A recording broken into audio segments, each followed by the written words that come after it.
Because you said you were you're one of the early students in that program. Do you have any sort of like understanding of how the program came about for that timing? My understanding is that Carleton had a very strong journalism program. Okay. Yeah. Always did. Yep. But there were a lot of people who went into journalism who really didn't want to be a journalist. Okay, yeah, let me walk you down that story. Yeah, okay. And I think what they did is they thought there was an opportunity here to cater to those people who had an interest in the media. Yep. And so that was the precursor to their media studies program. Right. Which I think now is media and communication studies. So I think it was a way to accommodate those folks that really didn't want to be a hardcore journalist, but still were interested in the media. It's interesting because that early on, when you found that program, did you have any idea that was a thing you were interested in, or does it just it existing, was it kind of a light for you? I was in a general arts program. Okay. And taking a general BA and rooting around for something that I had an interest in.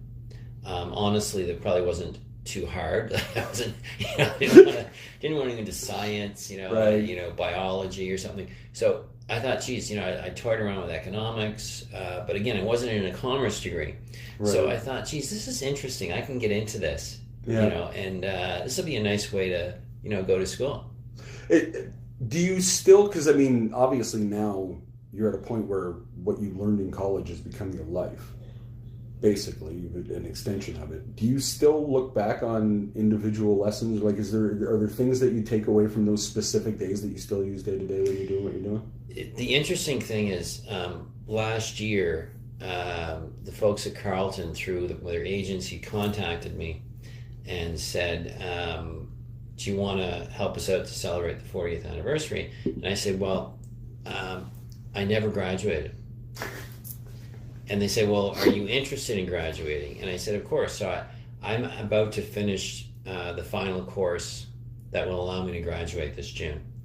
So 40 years later. That's amazing. So your question is, I've been studying and taking some third-year courses around qualitative and quantitative research, which actually is quite interesting. Yep. And has a lot of application in what I'm doing right now.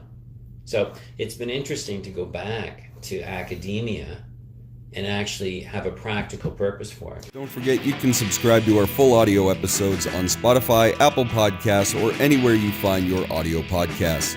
The full episodes, highlights, and our live off-the-floor performance videos can be found at our YouTube channel, and you can follow us on Facebook and Instagram at the AVB Podcast.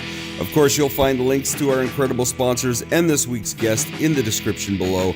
The AVB Podcast is part of the Border City Network. Find more great content at bordercitynetwork.com. See you next time, folks. Bye-bye.